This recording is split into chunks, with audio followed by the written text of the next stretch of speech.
ya leo ninataka kuzungumza kuhusu msaidizi ambaye ni Roho Mtakatifu, na mada yenyewe ambayo ndio nazungumzia kuhusu ni ishara zinazoonesha kwamba Roho Mtakatifu ako ndani yako. Bwana Yesu asifiwe. Ati ishara zinazoonesha kwamba Roho Mtakatifu ako ndani yako. Unawezaje kujua ati Roho Mtakatifu ako ndani yako? Nitaanza kwa kusema kwamba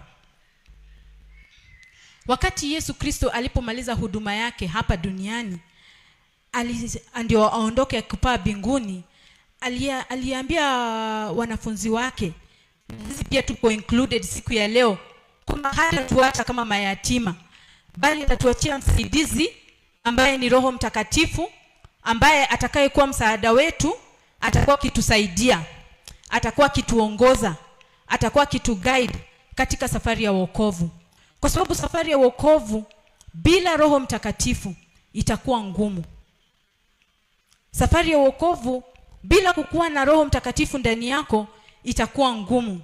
Jua kwamba Roho Mtakatifu ni Roho wa kweli. Katika kitabu cha John 16 ama Yohana 16 mstari wa 13, anaitwa Roho wa kweli. Roho Mtakatifu jina lake lingine ni Roho wa kweli.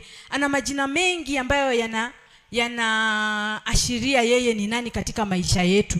Yeye ni Roho wa kweli ambaye anatuzungumzia ukweli wote. Tunapookoka, tunapompokea Yesu kama mwokozi wa maisha yetu, Roho Mtakatifu huwa anakuja anakaa ndani yetu. Alafu anaweka muhuri ati kwamba sisi ni watoto wa Mungu. Anaweka muhuri kwamba sisi ni watoto wa Mungu. Ninataka tu kuweka ka foundation kidogo ili tuweze kuingia kwa signs ama ishara zinazoonesha kwamba Roho Mtakatifu ako ndani yako. Unaweza aje kujua?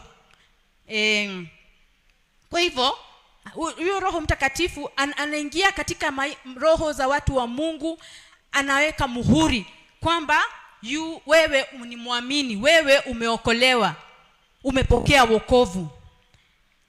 Mtu ambaye hana Roho wa Mungu does not belong to Christ. Yani hana ushirika na Mungu. Mtu ambaye hana Roho Mtakatifu, kwa sababu huwa anaona kama mambo ambayo ina neno ya kiungu ni ya kijinga, haelewi. Kwa hivyo wakati umeokoka, ukipokea huyu Roho Mtakatifu, una kazi ambayo wewe unataka na kufanya kama Mkristo. Because wakati umeokoka hakukuwa na kitu kule ndani. Ulikuwa na mambo ambayo ni yale tabia zile za zamani, ulikuwa na ukale. Lakini sasa unapookoka, Roho Mtakatifu akikuja kukaa ndani yako, kuna hiyo mambo ya kale ambayo unatakikana kuachana nayo, the old behaviors. Tabia zile za zamani ambazo ni mbaya, kama zile zinadescribiwa za kuongea vibaya, kuvunja watu moyo, tabia ambazo pengine kama zinaashiria vitu zinazo chukiza Mungu. Kama kuna katika kitabu cha Proverbs 6:16 ambayo unasema kwamba kuna vitu 6 anavyovichukia Bwana: macho ya kiburi, ulimi wa uongo, mikono imwagayo damu isiyo na hatia, moyo uwazao mabaya, miguu iliyo miepesi kukimbilia maovu, shahidi wa uongo, asemaye uongo. Hiyo tu ni baadhi. Kuna mengi ambayo wakati Roho wa Mungu amekuja kukaa ndani yetu, yanatakikana kuondoka ili ukafanyike kiumbe kipya. Hii ya zamani iondoke, wewe ubakie kuwa mtu ambaye anatawaliwa na Mungu, mtu ambaye Roho Mtakatifu anakaa ndani yake. Kwa hivyo mara mingi maneno ambayo itakuwa inabubujika kutoka kwa kinywa chako ni ile ambayo inamfurahisha ama inampendeza Mungu. Bwana Yesu asifiwe. Neno la Mungu linasema kwamba hatuwezi kufanya chochote kama hatuna Roho Mtakatifu. We can do nothing without the Spirit, because it is He that directs our journey, points us in the right direction. Yani hatuwezi kufanya chochote bila Roho wa Mungu, kwa sababu yeye ndiye anayetuongoza, anayetuelekeza, na pia anatuonyesha njia. Bwana Yesu asifiwe. Yeye ndiye anayetuonyesha njia na yeye ndiye anayetuongoza. Roho Mtakatifu ana kazi nyingi sana ambazo anafanya katika maisha yetu kama watu wa Mungu. Mwanzo kabisa jua kwamba Roho wa Mungu ndiye anayejua the thoughts of God, yani mawazo ya Mungu. The Bible says that ana search deep. Ana search in the deep things of God. Yani anaingia anaingia ndani kwa Roho wa Mungu, kwa hivyo anaturevealia ama anatufunulia the mind of God ama mawazo ya Mungu. Anatufunulia mawazo ya Mungu. Kwa hivyo Roho Mtakatifu ni wa muhimu sana katika maisha yetu. Tusipokuwa na huyu Roho Mtakatifu katika maisha yetu, hakuna kitu tunaweza kufanya. Hata tukiwa tumeokoka na atufanyie wokovu wetu kazi. Kwa sababu saa zingine unaweza kupata unaokoka lakini umesema kwamba umejuana na Yesu, lakini zile tabia za zamani haujaachana nazo. Na ni kwa nini? Ni kwa sababu haufanyi ushirika wako na Mungu kwa kusoma hili neno ambalo ni uhai, hili neno ambalo linakubadilisha, kwa sababu this is the standard. Hii ndio kitabu ambacho kinatupea mwelekeo wa maisha yetu na kila kitu ambacho tunafanya wakati tumeokolewa. Ndio tulete utofauti, kuonekana utofauti kati ya wewe ambaye ni mtu wa Mungu na mtu ambaye hajamkubali Yesu kama mwokozi wa maisha yake. Unajua wakati wewe unaishi jinsi Mungu anavyotaka uishi, unapoleta utofauti, inakuwa rahisi saa zingine hata kumhubiria mtu, kwa sababu hautahitaji kumwambia mambo mengi. Anaona kwa vitendo vyako, vile unaishi na watu kule nyumbani, vile unavyoongea na watu kule nyumbani, kwa jamii yako, vile unavyokaa na mume wako kama una mume, kama una watoto vile unavyokaa. Ikiwa wewe unafanya kinyume na neno la Mungu, hata ukijaribu kumhubiria yule mtu kwa vitendo vyako, kwa maneno hawezi kusikia. Vitendo ndivyo vitakavyoonyesha ni aje kweli kabisa umeokolewa, kwa sababu vitendo ndio vinaonyesha mabadiliko. Jua kwamba Roho Mtakatifu huwa anabadilisha kutoka ndani.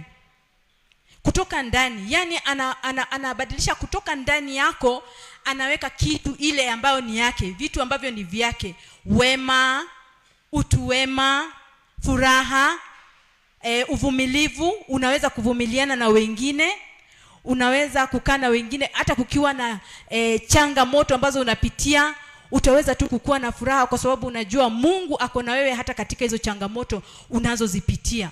Bwana Yesu asifiwe.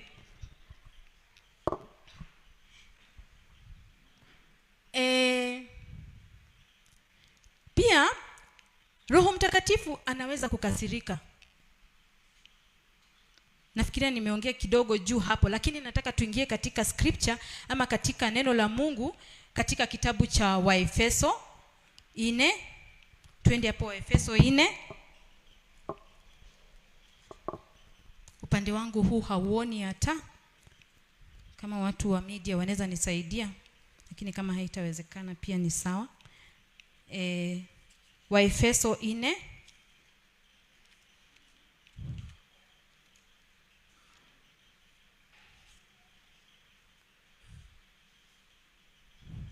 Waefeso 4 mstari wa, wacha tuanze hapo 29. Waefeso 4 tuanzie mstari wa 29, alafu tutaenda mpaka 31. Waefeso 4 mstari wa 29. Watu wa media, najua kama mnaweza kuniwekea na Kiswahili ingekuwa vyema, maana nilio nayo ni ya Kizungu, lakini wacha tutasoma tu. Neno la Mungu linasema, do not let any unwholesome talk come out of your mouths, but only what is helpful for building others up according to their needs. Nirudie tena. Do not let any unwholesome talk come out of your mouths, but only what is helpful for building others up according to their needs, that it may benefit those who listen. Mstari wa 30. And do not grieve the Holy Spirit of God, with whom you were sealed for the day of redemption. Mstari wa 31.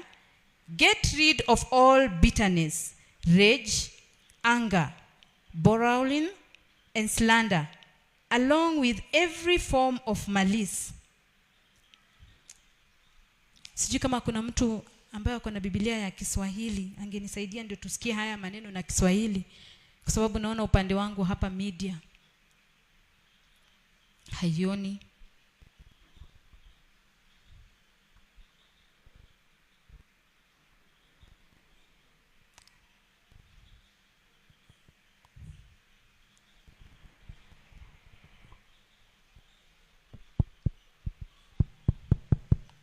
Some tu na Kiswahili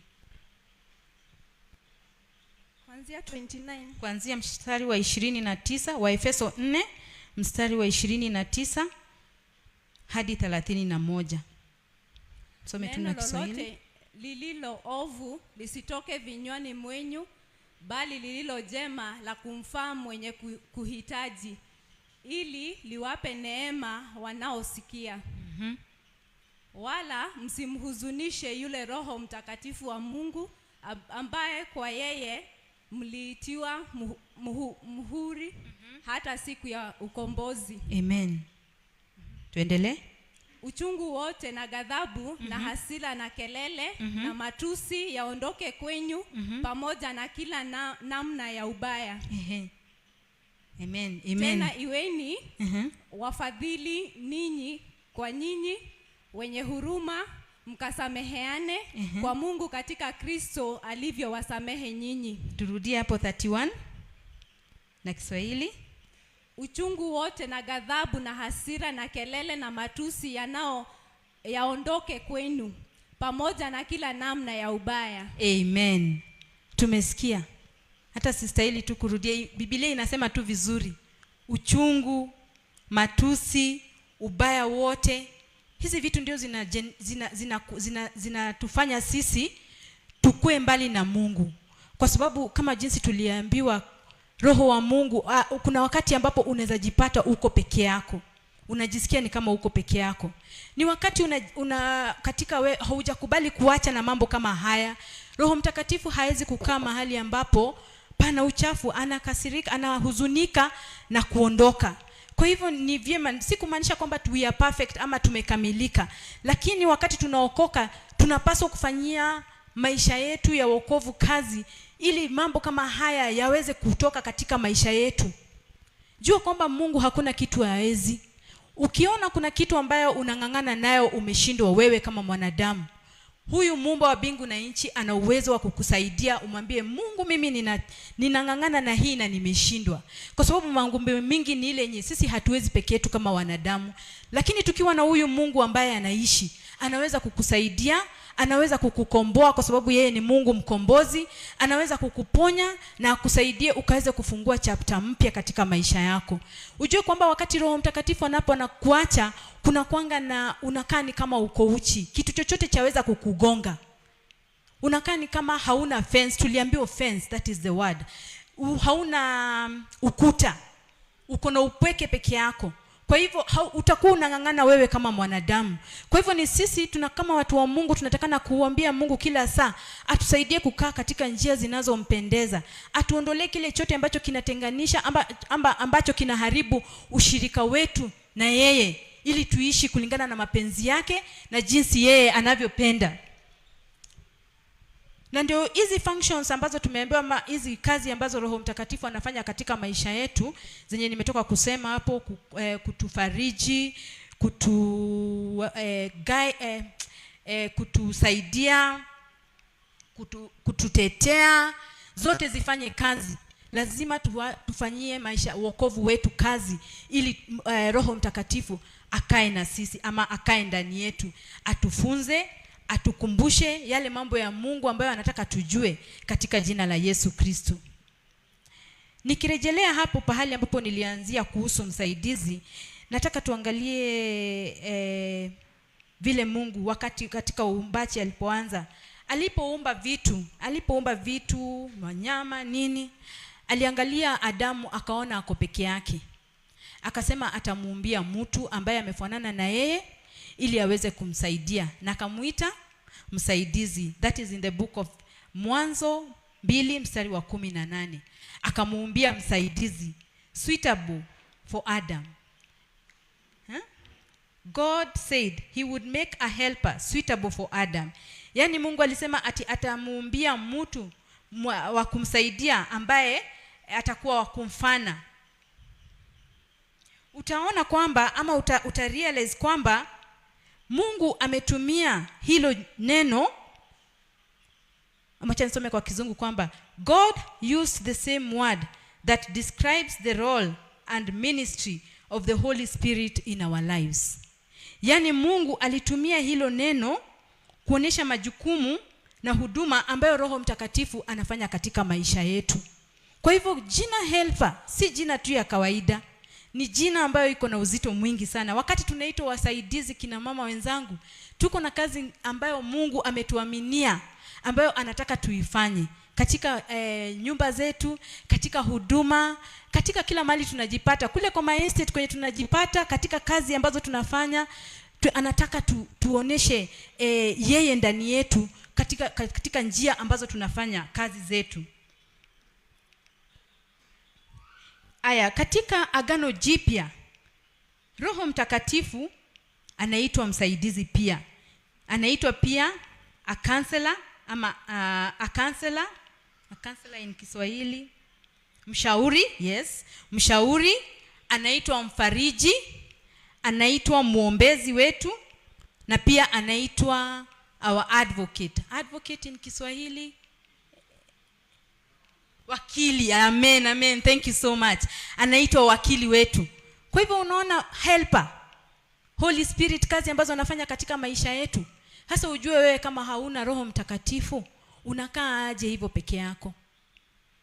Bila huyo Roho hauwezi omba, kwa sababu bila Roho Mtakatifu, wakati ameondoka kwa sababu ya mambo ambayo umefanya ambayo ni maovu ama dhambi ambazo tunazifanya, unakuanga peke yako. Hata kuomba mara mingi utapata haiendi, unasikia ni kama unajizungumzia. So ni muhimu sana sisi kujua vile tunavyokaa kama Wakristo. Tuombe Mungu atuondolee hiyo maneno machafu ambayo saa zingine inatoka kwa vinywa vyetu. Tuombe Mungu atusaidie tuachane na ghadhabu. Tuombe Mungu atusaidie tuache kupiganisha mmoja na mwingine. Tuache kufukuza watu katika nyumba ya Mungu, ama sisi wenyewe kutoka kukaa nyumbani tu kwa sababu umekasirika. Tuache kufanya mambo ambayo hayampendezi Mungu, ili Roho Mtakatifu na hizi kazi zote ambazo anafanya katika maisha yetu iweze kukua real, iweze kukua ya kweli tuweze kuiona kwa ukamilifu katika maisha yetu. Katika Kiebrania hili jina msaidizi inaleta nguvu na sifa za kipekee okay, let me read in English. The Hebrew word helper can be translated as one who brings unique strengths and qualities to the other. Yani hili jina msaidizi unaweza kuitafsiri kama inayoleta nguvu na sifa za kipekee kwa mwingine. Yani this means these qualities found in women complete the union between man and woman. Yani hizi sifa ambazo zinapatikana kwa mwanamke zinaleta ukamilifu kwa muungano wa mwanaume na mwanamke. The word helper also found in the Old Testament in reference to God himself, where David in Psalms 54 verse 4 tells us that God is our help. Neno hili msaidizi pia inapatikana katika Agano la Kale, mahali ambapo Daudi anasema kwamba Mungu ndiye msaidizi wetu. God is our help. Mungu ndiye msaidizi wetu. Jua kwamba kujazwa kwa Roho Mtakatifu, kuna tofauti kati ya kujazwa na kubatizwa. Kubatizwa ni wakati tu umeokoka, Roho Mtakatifu anakuja anakaa ndani yako kwa sababu umemkiri Yesu kama mwokozi wa maisha yako. Lakini kuna kule kujazwa ambapo ni process ambayo ni ya kuendelea wewe kama mtu wa Mungu. Vile unavyofanya kazi, you are working out your salvation with fear and trembling. Yani unafanya kazi sijui tusome na Kiswahili pengine ndio tuweze kuelewa. Nashindwa kusema hayo maneno na Kiswahili. Katika Philippians 2 verse 12, ati you work out your salvation with fear and trembling. Wakati huo Roho wa Mungu anaendelea ni process ambayo inaendelea katika maisha ya Mkristo. Sijui kama umepata pale Wafilipi, upande wangu bado haijakuja. Wafilipi 2, ama mwenye yako na Biblia ya Kiswahili, 2 mstari wa 12 peke yake. Wafilipi 2 mstari wa 12. Basi wapendwa wangu, kama mlivyotii siku zote, si wakati mimi nilipokuwapo tu, bali sasa zaidi sana mimi nisipokuwapo, utimizeni wokovu wenu wenyewe kwa kuogopa na kutetemeka. Amen. Utimizeni wokovu wenu kwa kuogopa na kutetemeka. Haleluya. Unaweza kufanya hivyo aje? Unaweza kufanyia wokovu wako kazi aje? Ni kwa kuomba, ni kwa kusoma neno la Mungu, na kukaa kwa ushirika wa watu wa Mungu na zinginezo. Kuna nyingi ambazo wewe mwenyewe unaweza pata baka nafasi unaposoma hili neno unatafakari, kwa sababu neno la Mungu limesema ati utafakari neno la Mungu usiku na mchana, na kile chote ambacho utafanya utafaulu. Kwa hivyo kufanya kazi wokovu wako in fear and trembling ni kwa kusoma, vile tu huwa tunaambiwa kila wakati, kwa kuomba, kwa kusoma neno na kukaa katika ushirika wa waumini. Nasa ninaenda moja kwa moja kwa theme ya leo ambaye ilikuwa inaashiria signs, ama ni ishara gani zinazoonyesha kwamba Roho Mtakatifu ako ndani yako. Ya kwanza nitazungumzia, ziko nyingi sana lakini nitazungumzia tu pengine 4 peke yake, alafu Mungu atatubariki kwa siku ya leo. Ya kwanza, ili ujue kwamba Roho Mtakatifu anakaa ndani yako, utakuwa na ujasiri wa wokovu. Ujasiri wa wokovu, kwa kizungu confidence in salvation. Tusome katika kitabu cha Warumi 8 mstari wa 16. Warumi 8 mstari wa 16.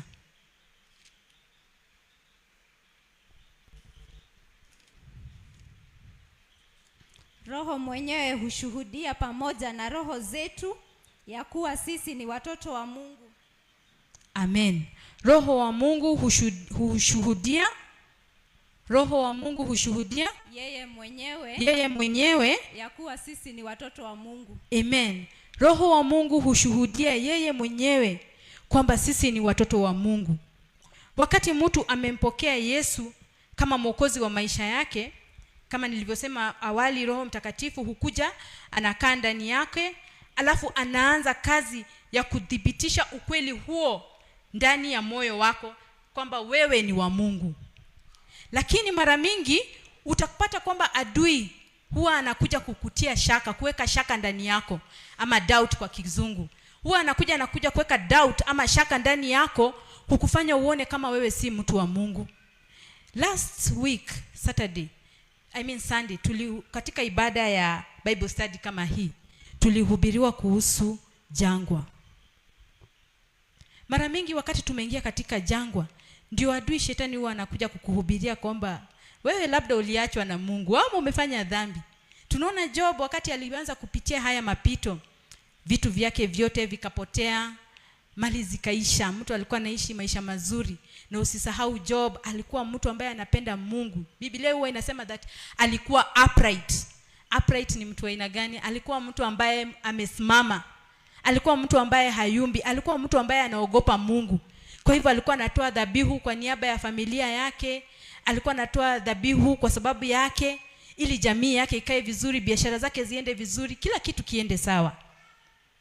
Lakini shetani alienda akaomba ruhusa apepetwe, vitu viondoke viishe. Mara mingi adui anatakanga kuguza zile vitu unazoona. Sio zile vitu ambazo zimejificha, ni zile vitu ambazo unaona na macho, kama mali, kama hao watoto, vitu kama nini zingine ambazo anaguza mwili huo wako ili umtukane Mungu. Na ilikuwa rahisi sana kwa mke wa Job kuona hivyo, kwamba sasa kwa nini uendelee kukaa na integrity ama kuwa mwaminifu kwa Mungu na amekuachilia? Hafanyi kitu kingine, niyo aondoe. Kama niyo gari ulikuwa nayo iende, nyumba iuzwe, uone Mungu hayuko. Na pia pale kuna watu ambao watakuja wakusaidie kuona kweli Mungu amekuacha. Marafiki zako wale wa karibu, hata mke wako, kwa sababu hapa tunaona mke wa Job ndiye alienda kuambia Job, unakaa nini hapo umengangana, bado tunasema Mungu ni Mungu na wewe uko na shida hizi zote. Jangwa imekuwa kubwa mpaka mwili wako mwenyewe umeguzwa na unauma. So hizi doubts ndio ambazo Roho Mtakatifu huwa anakuja kuondoa katika maisha yako. Kwa sababu kwa Mkristo haujapewa kinga, ama you are not immune in English. You are not immune to troubles. You are not, haujakingwa na mashida ambazo zinapatikana katika ulimwengu ama dunia hii. Kuokoka ama kujuana na Yesu si kumaanisha ati maisha yako itakuwa sawa, kila kitu lazima ikuwe sawa.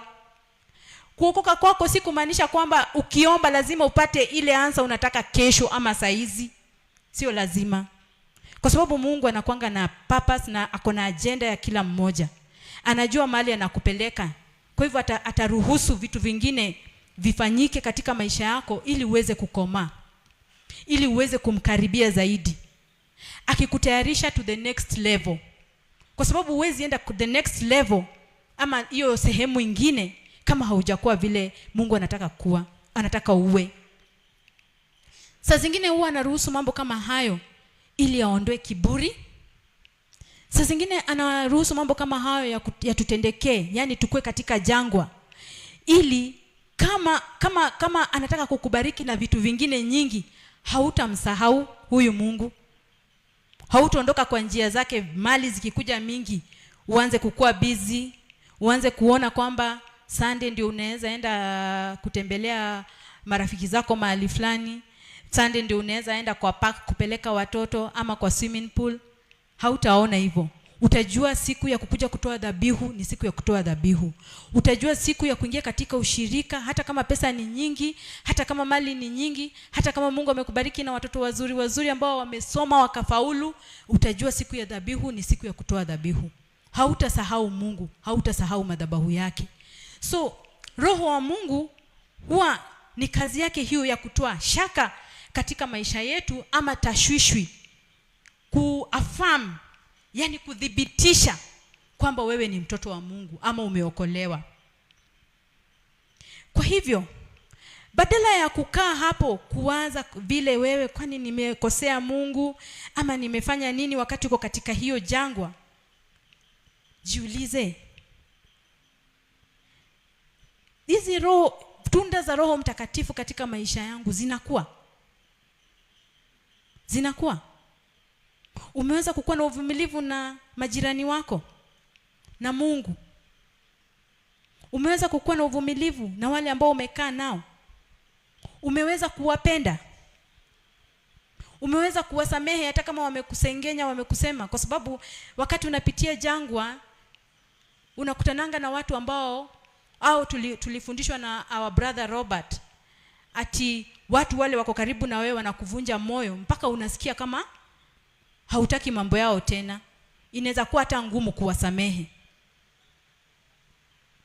Tunajua Job aliambiwa aombe hao maadui au marafiki zake ambao walikuja kumvunja moyo, hata wakamwambia labda wewe ni dhambi umefanya, labda wewe umemkosea Mungu. So Mungu atusaidie, badala ya kukaa hapo kuangalia zile vitu ambazo, kujiuliza maswali kama hayo, ni vizuri kutengeneza misingi yako katika Mungu. Kama yale matunda ya Roho Mtakatifu yanakuwa ndani yako, hauna kitu ya kuogopa, hauna kitu ya kukuwa na wasiwasi, hauna kitu ya kufikiria ati labda Mungu amekuacha. Kwa sababu it's not about perfection. Siku za ugumu lazima zitakuja katika maisha ya Mkristo. Hata Yesu Kristo mwenyewe alituambia katika kitabu cha Yohana 16 mstari wa 33 kwamba kutakuwa na shida. Kutakuwa na vitu zinaitwa tribulations. Tribulations ni vitu kama taabu, huzuni, majonzi, mateso, shida na misiba. Hizo ni chakula za mtu wa Mungu ili aweze kukomaa.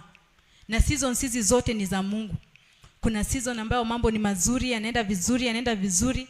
Kuna season nyingine ambayo utakutana na kipindi mpaka ushindwe, kweli niko katika njia inayofaa? Lakini nataka niwaambie watu wa Mungu, kuna Mungu juu mbinguni ambaye anaweza kukupatia nguvu ya kustahimili katika ugumu huo. Ana nguvu ya kukutia moyo wakati umeenda chini, anakuja na nguvu, anakuinua.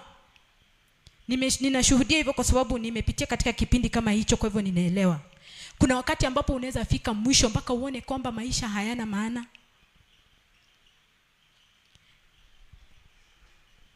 Lakini kuna Mungu juu mbinguni ambaye huja na kuwapa watu wake nguvu. Kwa hivyo ninataka kuambia aje, watu wa Mungu, tusikufe moyo. Hata tunapopitia mazito yanakaa aje, tusikufe moyo. The Lord is on our side. Mungu ako upande wetu kututia nguvu kwa sababu anatupenda. Kama angekuwa anatupenda, hangetuachia msaidizi. Tungekuwa peke yetu, tungeng'ang'ana peke yetu. Lakini yeye haachangi watu wake ambao ni waaminifu na watu ambao wanamtafuta, watu ambao wanampenda. Kwa sababu kuna kipindi kwa kweli unaweza fika usikie mpaka hata kuomba umeshindwa. Lakini huyu Roho Mtakatifu ndio huwa anakuintercede ama anakuombea. Anakuombea wakati kama huo, wakati umeshindwa hata maneno hayatoki, yeye huwa anakuombea. Kwa hivyo tufanye kazi wokovu wetu ili Roho Mtakatifu akae pamoja na sisi, akae ndani yetu, akuwe anatukumbusha mema ambayo Mungu ametufanyia pale kale wakati tunesahau, tunapopitia magumu. Ya pili, ninataka kuzungumzia kuhusu ukitaka kujua kwamba Roho Mtakatifu ako ndani yako, tabia za Mungu ama God's character kwa kizungu zitakuwa ndani yako, zitakuwa evident ama zitadhihirishwa katika maisha yako, zitaonekana tabia za Mungu, tabia za kiungu, godly character. Na hii tutaipata tu pale tulianzia katika Wagalatia 5 mstari wa 22 hadi 23. Wagalatia mstari wa 5 kuanzia 22 hadi 23.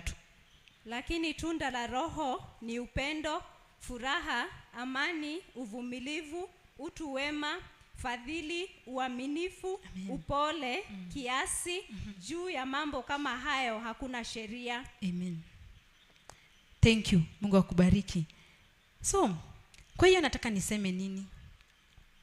Wakati yale matunda ya Roho Mtakatifu ambayo ndio hayo tumeyasoma hapo, upendo, furaha, amani, uvumilivu, utu wema, fadhili, uaminifu, zinafanya kazi ama zinaanza kukua ndani yako, ni kuonyesha kwamba Roho Mtakatifu ako ndani yako. Kwa sababu yeye ndio hukuja kubadilisha tabia zetu na kutusaidia tabia za kiungu ziweze kuonekana ndani yetu. So tunaanza kuishi inawe na tabia ambazo zinaonyesha Yesu anaishi ndani yetu. Bwana Yesu asifiwe. Mara mingi watu huwa wanajifanya kwamba wamejazwa na nguvu. Na pia wanaweza kuongea hata na lugha na pia wafanye miujiza. Lakini kama hizi tabia za Mungu hazijidhihirishi katika maisha ya Mkristo, jua kwamba hiyo si genuine ama sio halisi. People can pretend to have spiritual power, speaking in tongues or perform miracles, but if their character doesn't align with Christ, it is not genuine. Kwa hivyo vitu vyote tunavyofanya hata vya Mungu, kama hizi tunda za Roho Mtakatifu hazijidhihirishi katika maisha ya mtu, jua kwamba hiyo sio halisi. Kwa sababu siku ya leo kuna hata manabii wa uongo ambao wanafanya miujiza. Kuna maprofeti wa uongo ambao wanakuambia maneno ambayo unaona kama ni ya kweli. Lakini matunda ya Roho Mtakatifu usipoiona ndani ya huyo mtu, na matunda ni hayo tumesoma ya upole, kiasi, juu ya mambo upole, kiasi, uvumilivu, utu wema, fadhili, uaminifu na upole. Kama haziko ndani yao, jua sio halisi. Mtu halisi ambaye anafanya mambo ya Mungu, ama ambaye Roho Mtakatifu anakaa ndani yake, akifanya hiyo miujiza na ishara, haya matunda yanatakikana kudhihirika ndani yake.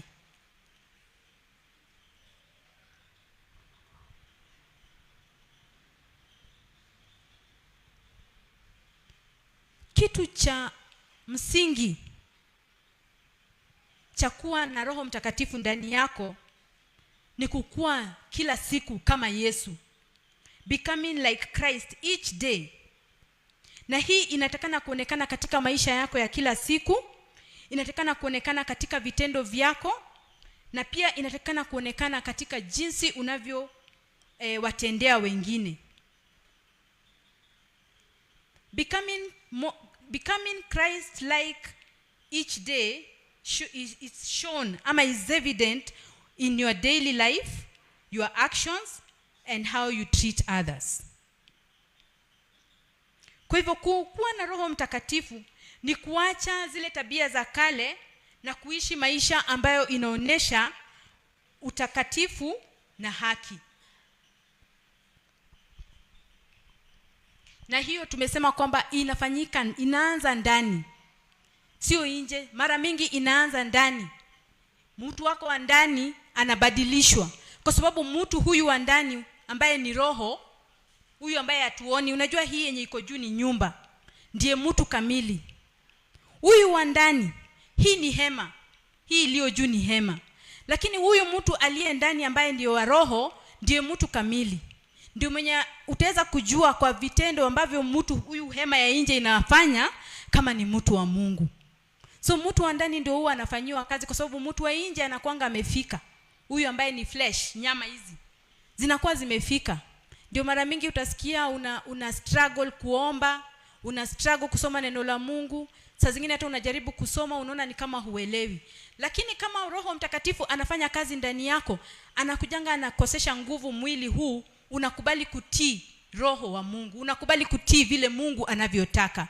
Unapo crucify mwili huu katika msalaba, una surrender maisha yako kwa Mungu, Roho Mtakatifu anaanza kukushughulikia, anakufunza, anakusaidia kukua what God wants you to be, ili uweze kumpendeza Mungu, uweze kumfurahisha na kila jambo ambalo unafanya kama Mkristo.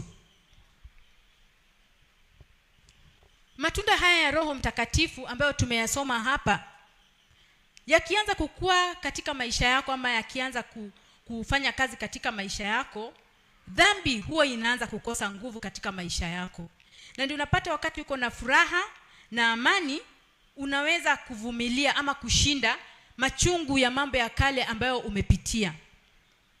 Na Kizungu inasema joy and peace, with joy and peace we overcome the pain of our broken past. Ukiwa na upendo, utu wema, fadhili, uaminifu na upole, unaweza kurejesha mahusiano ambayo imevunjika. Matunda haya ya Roho Mtakatifu ambayo nimeyasoma, upendo, ama na Kizungu love, kindness, goodness, faithfulness and gentleness, you are able to restore relationships.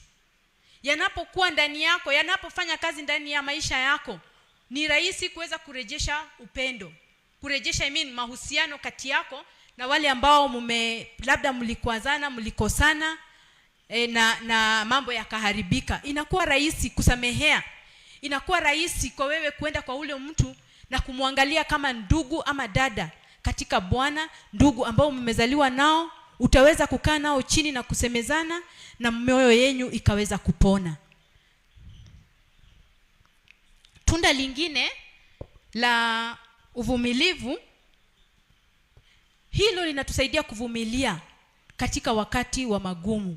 Kwa hivyo tunda hili la Roho Mtakatifu ambalo ni patience, likikuwa ndani yetu, ama uvumilivu likiwa ndani yetu, linatusaidia kuvumilia katika wakati mgumu.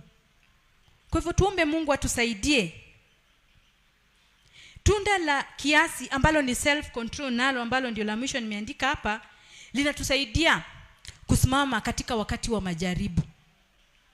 Kwa hivyo tunaona zile vitu ambazo Roho Mtakatifu anakuza ndani yetu, ambazo anataka zikue ndani yetu, ni za kutusaidia katika maisha yetu ya Ukristo ya kila siku. Ni za kutusaidia sisi kama Wakristo kuweza kukomaa. Ni za kutusaidia sisi kama Wakristo kuweza kusimama hata wakati wa mambo magumu, wakati wa majonzi, wakati tumeachiliwa, tumejipata tuko peke yetu. Kwa sababu wakati tuko katika jangwa kama vile tuliambiwa, saa zingine ni rahisi sana kujisikia ni kama uko na upweke. Unajisikianga ukiwa na upweke. Kuna senye moto imewaka sana. Unasikia uchungu mpaka unasikia ni kama hauwezi endelea na safari. Sasa hiyo Roho Mtakatifu ndio huwa anakupatia nguvu. Anakupatia hiyo uvumilivu. Unakumbuka mahali umetoka na Mungu. Ukifikiria kurudi nyuma, unasonga mbele, unasema bado nitashikilia katika wokovu wangu. Bado nitasimama katika njia za Mungu. Hivi vitu vyote ama matunda haya yote ya Roho Mtakatifu Mungu anaweza kukupea ukimuomba. Ukimuomba kila siku adili na wewe, ukimuomba kila siku akutengeneze, hakuna kitu ambacho ni kigumu na huyu Mungu. Ya tatu, ninaenda kukamilisha ya tatu, ni a love for Jesus. Kumpenda Yesu ama kumpenda Mungu. Matunda haya ya Roho Mtakatifu yanapokuwa ndani yako, utakuwa tu na huu upendo wa kumpenda Yesu.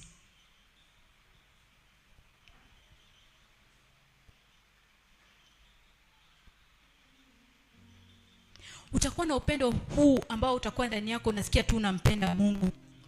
Utajipata mara mingi unamuwaza.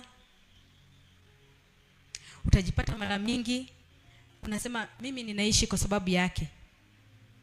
Utajipata mara mingi utasema mimi ninapumua kwa sababu yake. Katika kitabu cha Matendo ya Mitume 17 mstari wa 28, neno la Mungu nitasema na Kizungu inasema kwamba you are the reason I live, I move and have my being. Wewe ndiye sababu ninaishi. Wewe ndiye sababu ninapumua. Wewe ndiye sababu hata ninataka nione kesho. Si kitu kingine, si mali ambazo ninazitarajia kesho, ambazo ni za kuisha, ambazo tutaziacha katika ulimwengu huu. Lakini wewe Mungu ndiye sababu ninaishi. Vitu hivi vingine vitakuja kufika mwisho. Vitu hivi vingine tutakuja kuviacha, lakini huyu Mungu ambaye ndiye sababu, the reason I live, I move and have my being, ndiye yote kwa yote. Kwa hivyo it is an evident ama ni dhihirisho kwamba Roho wa Mungu ako ndani yako wakati unampenda huyu Mungu ama unapenda Yesu.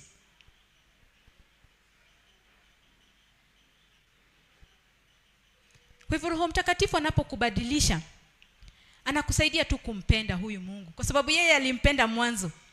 Roho Mtakatifu anampenda Yesu sana. Yeye alimpenda mwanzo. Kwa hivyo yeye akiingia ndani yako, anakusababisha wewe pia umpende huyu Yesu. Mara mingi utajipata ukizungumza habari zake. Utahubiri neno lake. Hiyo pia ni baadhi ya kuonesha kwamba Roho Mtakatifu ako ndani yako. Utakuwa tu unasikia msukumo wa kutaka kuhubiri, kama watumishi wa Mungu wetu hao ambao mara mingi wamekaa na team zao na kutupangia tuende kwa crusade. Pengine wengine wetu tunashaya kwa sababu tunaogopa kwenda mbele za watu, lakini kuna huu msukumo ndani yao ati twende tukahubiri injili, watu waokoke, watu wakuje wasikie utamu wa huyu Yesu ambaye sisi tunamtumikia. So huyu Roho akiwa ndani yako, utataka hata kushare na wengine.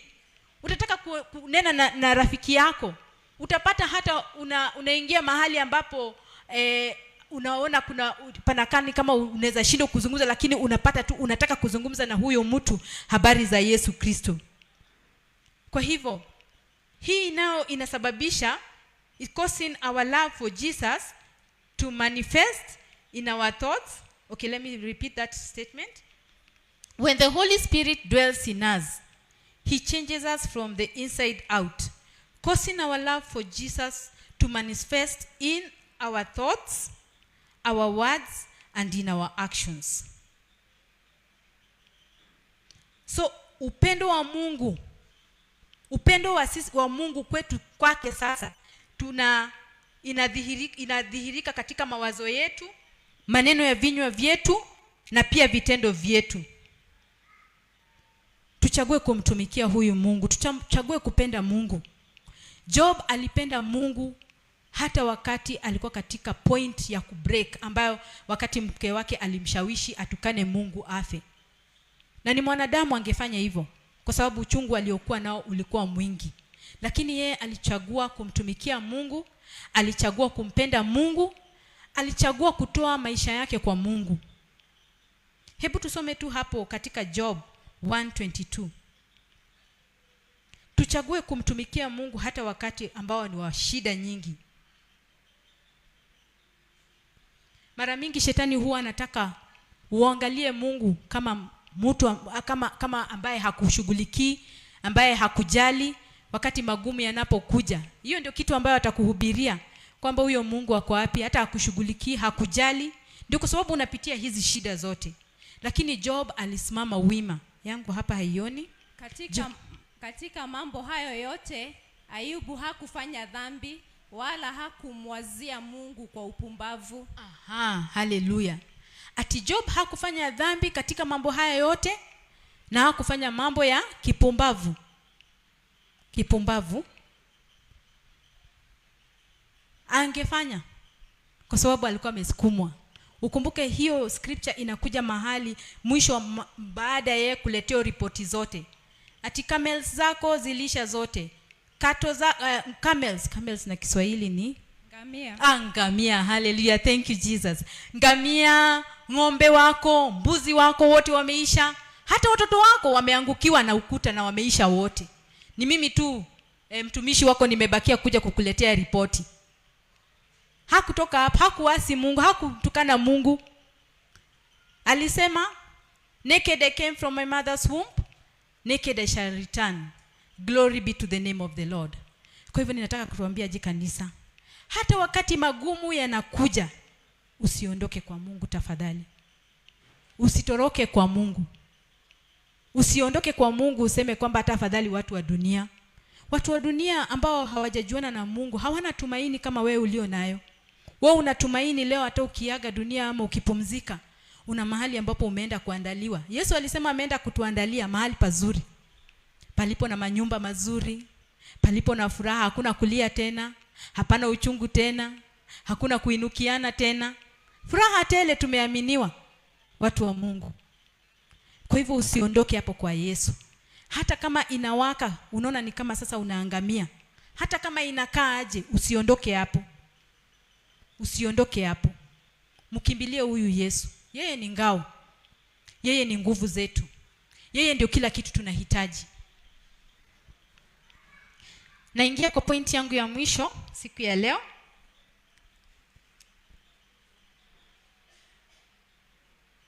Ishara nyingine kwamba Roho Mtakatifu anakaa ndani yako ni kwamba kutakuwa na utakatifu.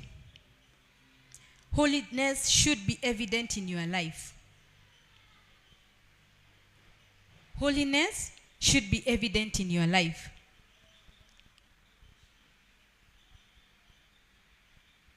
Ishara nyingine ni kwamba utakatifu utadhihirika katika maisha yako. Roho Mtakatifu, wakati tumempokea Yesu kama mwokozi wa maisha yetu, Roho Mtakatifu hushuka na akakuja akatutakasa. Tuweze kusoma katika kitabu cha 1 Peter ama Petero wa kwanza 1 mstari wa 2.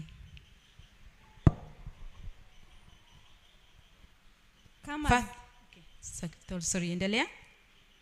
Kama vile Mungu Baba alivyotangulia kuwajua katika kutakaswa na roho hata mkapata kutii na kunyunyiziwa damu ya Yesu Kristo, neema na amani na ziongezwe kwenu. Amen. Neema na amani na ziongeze kwenu. Kwa hivyo Roho Mtakatifu huwa anakuja na kututakasa sisi wakati tumebatizwa kwa Roho. Tunapookoka anakuja anatutakasa. Alafu unaona katika maisha yako ya wokovu, dhambi inaanza kukua kitu ambacho haukikubali, haukitaki tena. Unaanza kuchukia mambo ambayo Mungu anachukia. Unaanza kualign your maisha yako na zile vitu ambazo Mungu anataka sisi tufanye. Matunda haya ya Roho Mtakatifu yanaanza kukua katika maisha yetu. Unaanza kupingana na dhambi, kama vile kitabu cha James 4:7 inasema ati you resist the devil and he will flee from you. So you resist sin, ama unapingana na dhambi. Unahepa majaribu. Unaepuka kila aina ya uovu na unakaa kwa Mungu. Unaanza kufikiria, kuongea, kufikiria na kufanya vitu ambavyo vinamheshimu Mungu. Wacha tuangalie hapo kwa kuongea, kwa sababu sisi ni wamama. Na mara mingi tunajipata katika trap ya kuongea, kuvunjana moyo. Ni ibada ya watu wote, lakini leo ni siku yetu ya wamama. Si mnaona tumevaa uniform leo? Ni wiki yetu ya wamama. Nina address the whole church, lakini pia ninalenga pia wamama wetu sana, kwa sababu sisi ndio tunakuwa pillars in our homes. Tunaongea sana, tuna influence sana. Tunafanya mambo mengi katika nyumba zetu. Tunapata katika sehemu nyingi kule manyumbani, tukiongea na majirani na mambo kama hayale. So nataka ni address hiyo kidogo ya kuspeak. You speak and think in ways that honor God. Speaking. Kumbuka tulisoma asubuhi tulipokuwa tukianza katika kitabu cha Waefeso 4:29, ambayo ilikuwa inasema neno lolote lililo ovu lisitoke vinywani mwenu, bali lililo jema la kumfaa mwenye kuhitaji, ili liwape neema wanaosikia. Tusiwe watu ambao ni wakuvunja wengine moyo, ambao ni wakuakisha moto wakati tuko katika jangwa. Wewe ndio kazi yako ni kuongeza kuni, kufanya mtu ule asikie kama atatoka katika njia za Mungu. Uliona wale marafiki wa Job walikuja kutilia kuni pale, wakianza kumwambia wewe umefanya dhambi, wewe uko hivi na vile, labda wewe kuna kitu ulifanya. Hawakasahau walikuwa wamekula vitu zake vizuri, mali zake, walikuwa wanakuja wanasherekea huko kwake, wakimuita maybe majina makubwa kwa sababu ni mtu ambaye Mungu alikuwa amebariki. Wakasahau yoyote. Wakakuja kumtia shindano, kumweka uchungu mwingi, na tayari yako na uchungu. Leo Mungu anatukansel, anasema kwamba tusiwe watu, maneno ambayo ni maovu yasitoke vinywani vyetu yakawajeruhi wengine, yakawafanya wengine wapoteze tumaini. Hata pale padogo alikuwa amejishikilia, sasa anasikia kama ataachilia kabisa. Wacha maneno yetu yakuwe mazuri, ambayo yanatia wengine moyo, ambayo yanawainua wengine, ambayo yanawapea tumaini. Kwa sababu neno limesema aje? Siku ya mwisho tuta account kwa ile neno yote ambayo tulizungumza.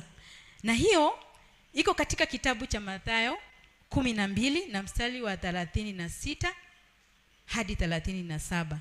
Tutasoma tu yote hiyo, lakini tutatoa hesabu ya kila neno wakati wa hukumu. Tutatoa hesabu ya kila neno ambalo tulizungumza, likavunja mtu moyo, likamfurahisha. Tutatoa hesabu katika hukumu. Kwa hivyo watu wa Mungu, tuombe Mungu atusaidie sana. Tukubali kubadilishwa, tukubali kufanya mapenzi ya Mungu, tukubali kutembea katika njia za Mungu, na tukubali Roho Mtakatifu atufanyie kazi ili tukue jinsi anavyotaka, na ili akae ndani yetu, kwa sababu yeye ndio atakuepusha na mambo mengi, hata kama ni siku hizi zingine. Kwa sababu maisha yetu ya Ukristo si hapa tu kanisani, ni mpaka kwa majirani wenye tunakaa nao, ni mpaka pale kazini ambapo tunakaa, ni mpaka wapi kwingine, mahali popote ambapo tunajikuta, ni mahali popote ambapo tunajipata kama watu wa Mungu. Tunapaswa tukue mwangaza, na ujue mwangaza haifichwi, inakuanga juu. Sisi watu wa Mungu ni mwangaza. Sisi watu wa Mungu tunapaswa tukue chumvi. Chumvi huwa inaleta ladha. Wokovu wako una ladha. Inadhihirika Roho Mtakatifu ako ndani yako, ina ladha.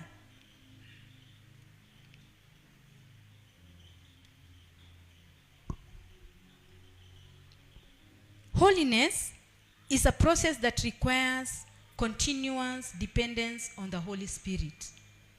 Yani utakatifu ni njia inatupasa kuendelea kutegemea Roho Mtakatifu. Mwambie akufunze kwa sababu kazi yake ni kutufunza.